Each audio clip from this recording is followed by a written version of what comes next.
ಅಣ್ಣ ತಮ್ಮಂದಿರು. ರಾಮಾಯಣ ಪೂರ್ತಿ ಅಣ್ಣ ತಮ್ಮಂದಿರ ಕತೆ. ದಶರಥನಿಗೆ 4 ಜನ ಮಕ್ಕಳು: ರಾಮ, ಭರತ, ಲಕ್ಷ್ಮಣ ಮತ್ತು ಶತ್ರುಘ್ನ.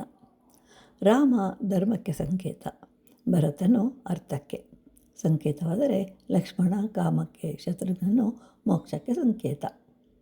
ರಾವಣನು ರಜೋಗುಣಕ್ಕೆ ಸಂಕೇತ, ವಿಭೀಷಣನು ಸತ್ವಗುಣ ಸಂಪನ್ನನು, ಕುಂಭಕರ್ಣನು ತಾಮಸಿಕ ಗುಣದವನು. ವಾಲಿ ಸುಗ್ರೀವರು ಕಾಮಕ್ರೋಧಗಳ ಪ್ರತೀಕ. ಜಟಾಯು ಮತ್ತು ಸಂಪಾತಿ ಅಣ್ಣ ತಮ್ಮಂದಿರು. ಸಂಪಾತಿ ಹಿರಿಯನು. ರಾವಣರ ಯುದ್ಧ ನಡೆಯುವಾಗ ಲಕ್ಷ್ಮಣನು ಅಣ್ಣನಾದ ರಾಮನಿಗೆ ನಮಸ್ಕಾರವನ್ನು ಮಾಡಿ ರಾವಣನ ಮಗನಾದ ಇಂದ್ರಜಿತ್ತನ್ನು ಕೊಲ್ಲುವುದಾಗಿ ಹೇಳ್ತಾನೆ.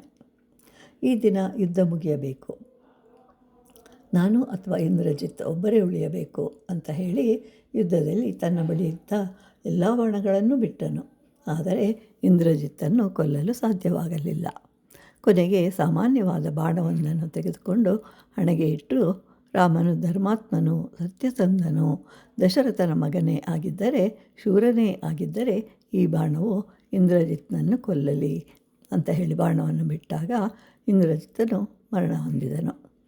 ಇಲ್ಲಿ ನಾವು ಗಮನಿಸಬೇಕಾದ ಅಂಶ ಅಂತಂದರೆ ತಮ್ಮನಿಗೆ ಅಣ್ಣನ ಮೇಲೆ ಇದ್ದ ಅಪಾರವಾದ ನಂಬಿಕೆ.